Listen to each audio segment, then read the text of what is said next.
Shalom, nama saya Daud Jameldu Tambunan dari kelas 11 IPA 2 ingin menjelaskan tentang tokoh pergerakan nasional.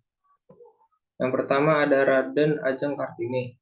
Raden Ajeng Kartini merupakan keturunan priai Jawa, anak dari pasangan Raden Mas Adipati Aryo Sohroningrat dan M.A. Ngarsirah.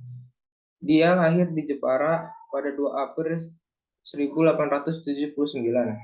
Raden Ajeng Kartini atau sebenarnya lebih tepat disebut Raden Ayu Kartini adalah seorang tokoh Jawa dan pahlawan nasional Indonesia. Kartini dikenal sebagai pelopor kebangkitan perempuan Nusantara. Ia adalah seorang aktivis Indonesia terkemuka yang mengadvokasi hak-hak perempuan dan pendidikan perempuan. Selanjutnya Ki Hajar Dewantara. Ki Hajar Dewantara, sosok bernama asli Raden Mas Suardi Soryaningrat, ini lahir di Yogyakarta pada 2 Mei 1889. Ki Hajar Dewantara adalah bangsawan Jawa, aktivis pergerakan kemerdekaan Indonesia, kolumnis, politisi, dan pelopor pendidikan bagi kaum pribumi Indonesia dari zaman penjajahan Belanda. Ia adalah pendiri perguruan Taman Siswa, suatu lembaga pendidikan yang memberikan kesempatan bagi para pribumi untuk bisa memperoleh hak pendidikan seperti halnya para priai maupun orang-orang Belanda. Pada tahun 1959, atas jasanya dalam pengembangan pendidikan di Indonesia, Ki Hajar Dewantara dianugerahi gelar sebagai Bapak Pendidikan Nasional oleh Presiden Soekarno.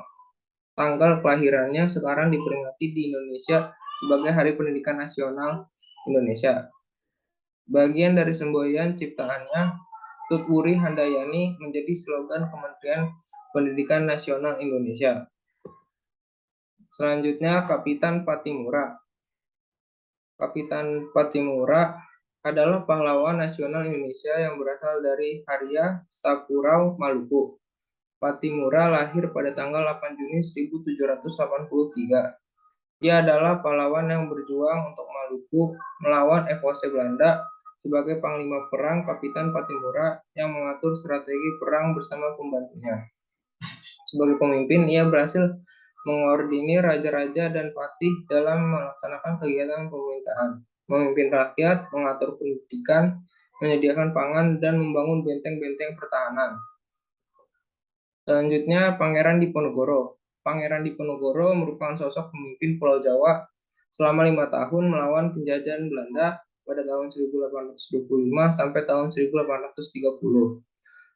Pangeran Diponegoro melancarkan strategi perang melawan Belanda menggunakan taktik gerilya dengan melakukan pengelabuan, serangan kilat, dan pengepungan tak terlihat.